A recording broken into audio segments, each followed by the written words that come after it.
Thanks for joining us for CodeChat. My name is Jeremy Foster. You can find me online at codefoster.com or on Twitter at codefoster. And I'm joined for today's episode of CodeChat by Arasu. Arasu, how are you doing today? Doing good. How are you? I'm doing good as well.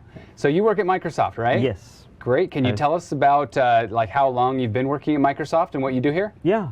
I've been with Microsoft for about 16 years. Oh, wow. Yeah, and most of my career I was a test developer. Okay. Recently I moved on to a new role to look into data. Oh, so great. I'm a principal data science lead with Windows membership team. Great. Part of my role, we look into the massive amount of data that we are getting from customers, Microsoft customers, Yeah. and their interaction with our support team. We would like to we analyze those data and make recommendations on those. Is it a massive enough amount of data to be called big data? It's almost big data. You can Almost say that. big data. Yeah. That should be a new term. Almost big data. Almost big data. Pretty big data. Yeah, pretty big data. That's great. Now you've been working on an app, and in fact, your app is live now, right? Yeah, yeah. Can you tell us a bit about it? Yeah, sure. I'm a volunteer teacher for my son's class. For last couple of years, I'm coaching them to prepare for them for math competitions. When I was doing that, I realized that I don't have a single place to start from. Mm-hmm. So my ramp up was a little bit hard. Mm-hmm. And there are a lot of paperwork involving in to keep track of where they are. What is that I need to focus on when I'm meeting them next Saturday, Yeah. and so on. So I was thinking, why can't we use a Surface as a platform, both to teach and also for them to do their homework and so on. So we prototyped a small app called Learning Social. Learning Social? Learning Okay. Social. And all that we did is we published some questions and we asked our class to do that at home. And I look into their progress before I go to the class, and I know that 3 or 4 topics are the problems that I need to focus on the class. Yeah. It was very effective because when I have a predefined curriculum, half of my class already knew it, and half of my class doesn't have any idea. So Yeah. I can't customize my 1 hour for 2 sets of kids. So this app actually helped us to automate the process. I also learned more about our kids, their learning pattern and their weakness, and I shared them with my parents so that they can help their kids at home as well. And they could just use the app at home. App at home, exactly. Yeah. Exactly. And it's the same app that they're using both in the classroom and at home? Yes, it's a same app.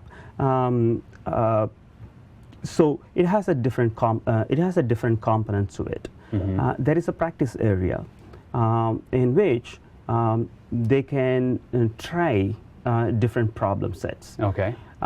When they get into the practice area, we don't know anything about kids. So over the period of trying, we'll learn that, oh, they are good in probability, they're good in numbers, they're not so good in geometry. Yeah. And we feed the questions appropriately. And we also generate some kind of a report and send to parents, so where they are with with their progress. Okay. So parents can also look into their practice area and see, oh, this is the problem that they are they're most likely failing with. So they can work on that. And we have a thing called test and homework, where all our weekly tests and weekly homework happens through this app. Okay. So we avoid paper trail. I don't need to do a correction. It is all automatically corrected, and they know their scores instantly, and they can also see the progress relative to their peers. So that will motivate them to do more practice before they come to So the the next app class. targets the student, and I think you said that it targets the parent as well, right? Because it's delivering some evaluation to the parents. Yes. Does it target the teachers as Yes. well? So all three segments, because I play all three roles over the period Oh, of last yeah. 2 years, so Yeah. I know exactly what is that they knew. Yeah. From the teacher's perspective, I want to know what is that I need to focus on when comes Saturday. Then I also want to know how well kids are prepared for their class. I will know that through their submitted homework and submitted tests. And I will pick a couple of topics that I need to focus on. And I'll also pick some sample work that basically help them to coach. Okay. So second thing, every now and then parents come and ask me how well my kids are doing. I used to scrap all the papers and see this is how they are doing, this is how they are doing. In this case, I can send them a report saying that they attempted 120 problems, and of the 120 problems, they did 90% of the problems correctly. Yeah. And the 10% of the problems all fall into one specific bucket. So this is the thing they need help with. Exactly. Yeah. Exactly. Now, is it? I understand that it's adaptive. Yeah. Is it dynamic in that it's generating all these questions, so I never need to worry about refresh packs, or new problems, new content? Right. At this point in time, it is pre-fed. Okay. We look into the free math sources available in internet, and we upload them and categorize them, upload them into our backend database. Yeah. And we set their toughness level to predefined level, like 3. And over the period of time, it will basically either go up or go down based on number of students answered it correctly, number of students took some, 5 minutes or 15 minutes or 20 minutes. I see. Something like that. We have some kind of a machine learning aspect, behind this thing. Yeah. It is not fully implemented, but some aspects are already there. Okay. So, for example, if a student skip a specific set of problem 3 times, we know that they're not introduced to that problem. So we don't give those problem again. On the other hand, if they're making mistake, we make sure that we'll give a couple more before we can give up. So that kind of adaptiveness is already there.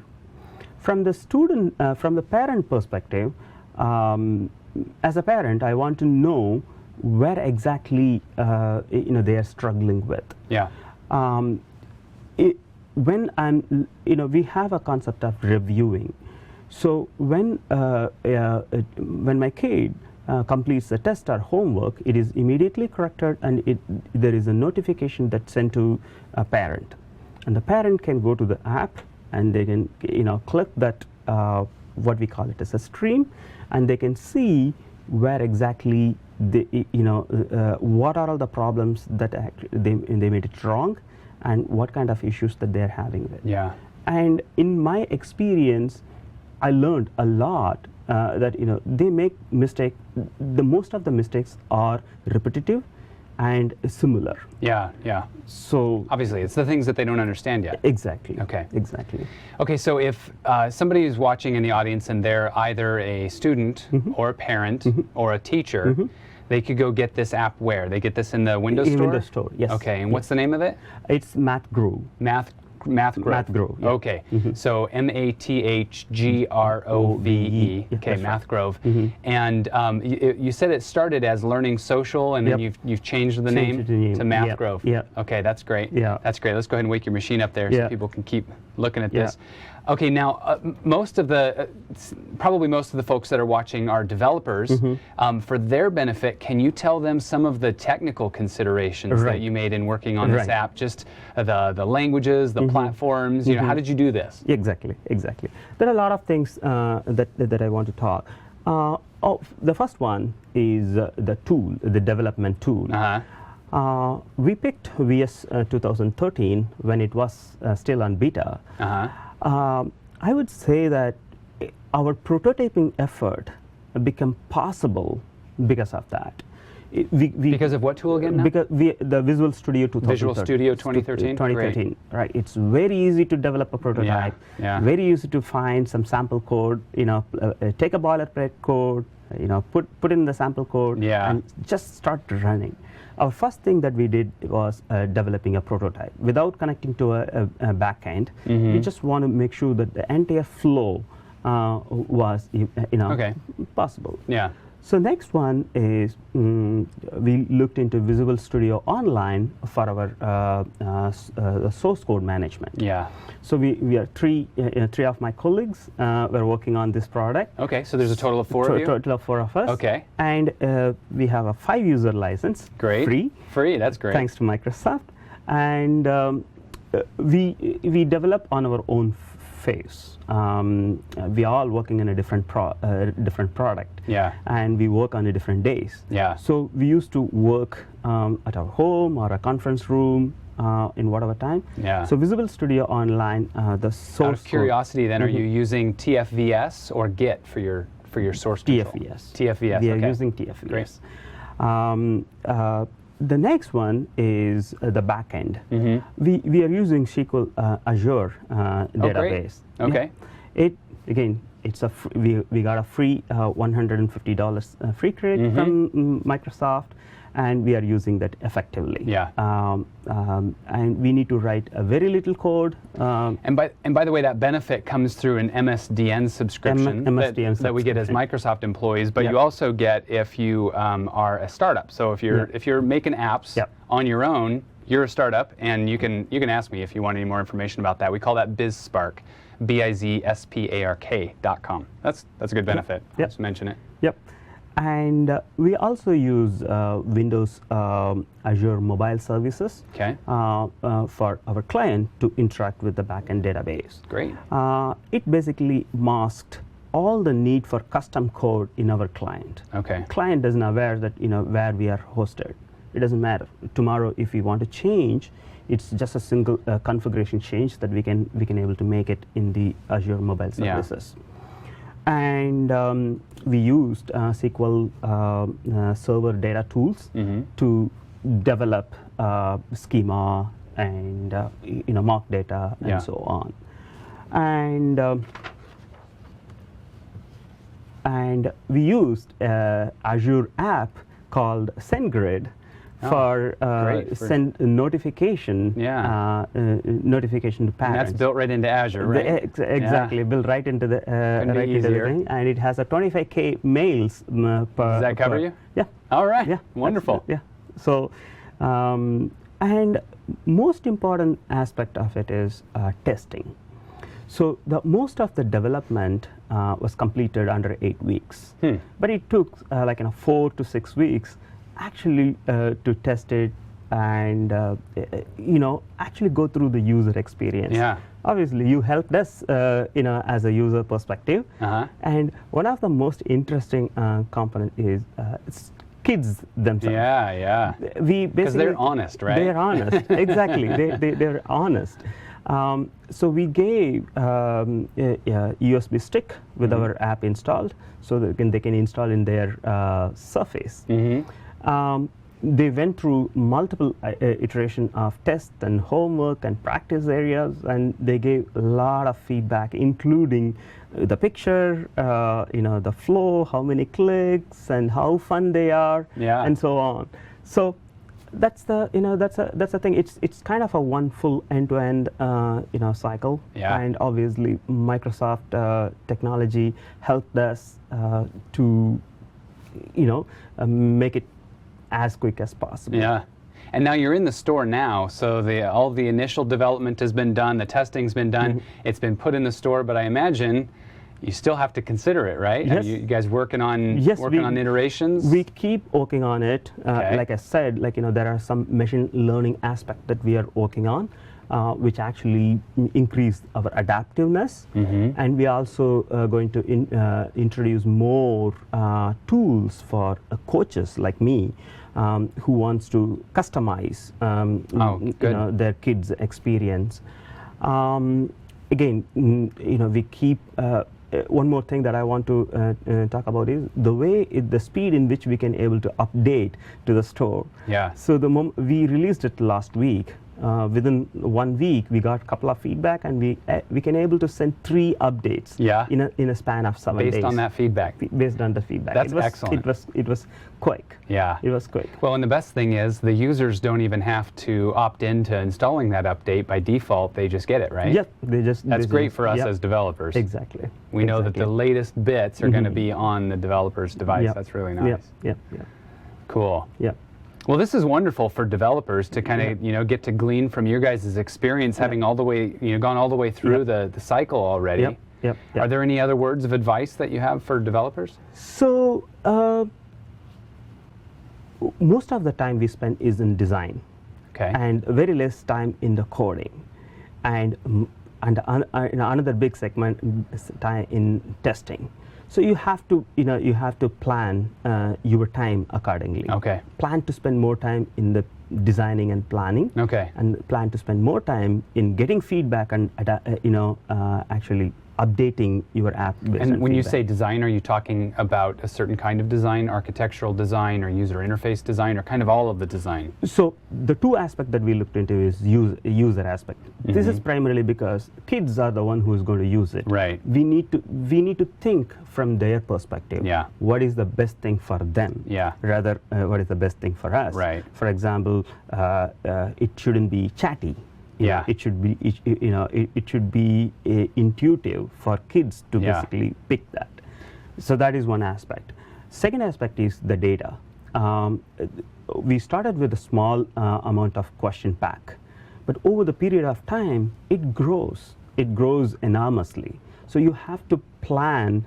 Even though you have, say for example, 20,000 questions to start with, you need to plan as if you are going to have 10 million questions over the period of time. Yeah. And 10,000 users simultaneously going to access the question pack.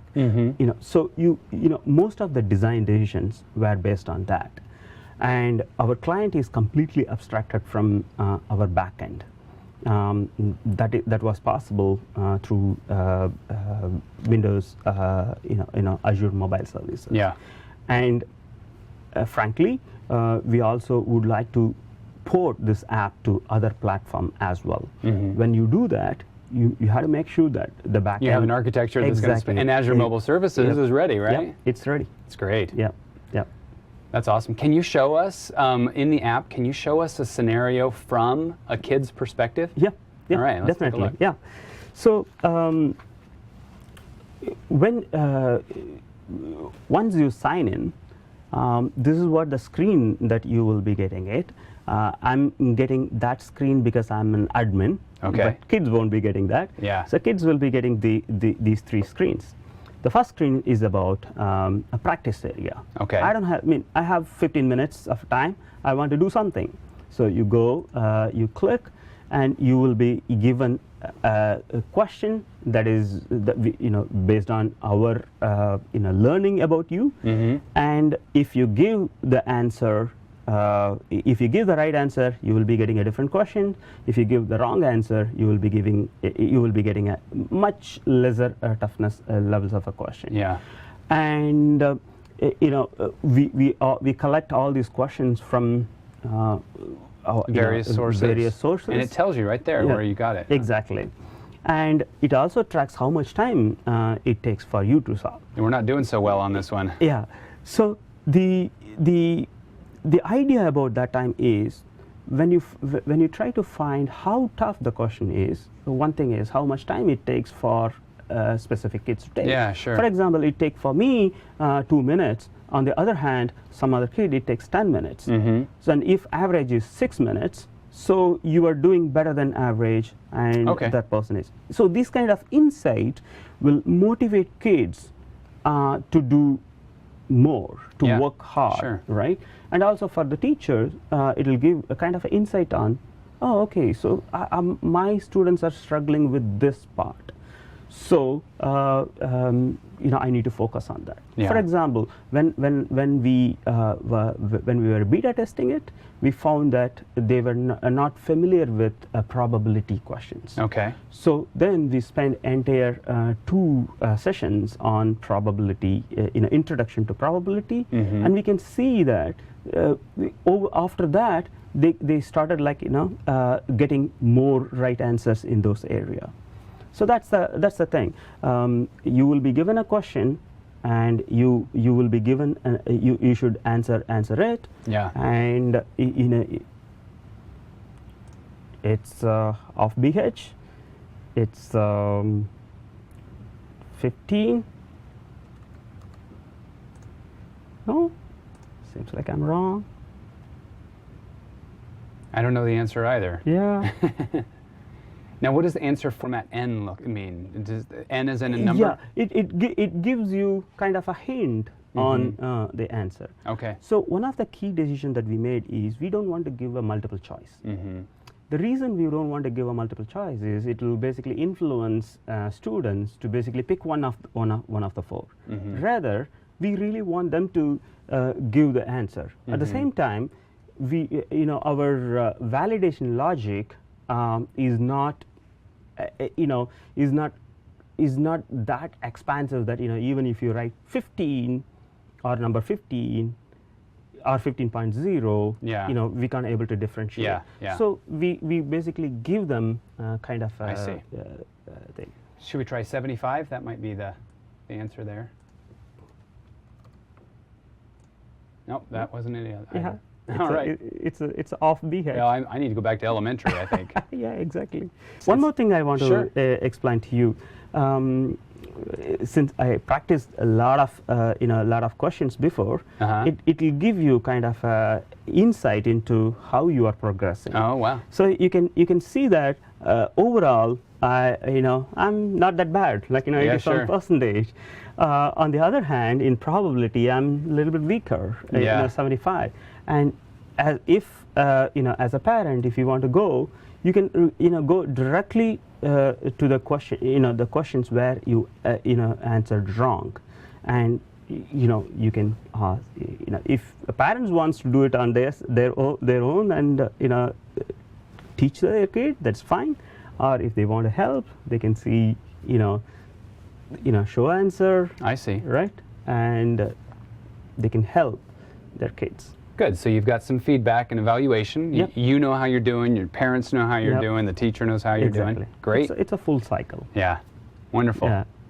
Well, thanks for showing this Yeah. for us today. And Yeah. once again, you want to give anybody any direction? It's pretty easy, I think, but on Yeah. how to get this app, where they can get Yeah, it? all that they need to go to is go to Windows Store, Okay. look for Math Grove, Math Grove, yeah. MathGrove,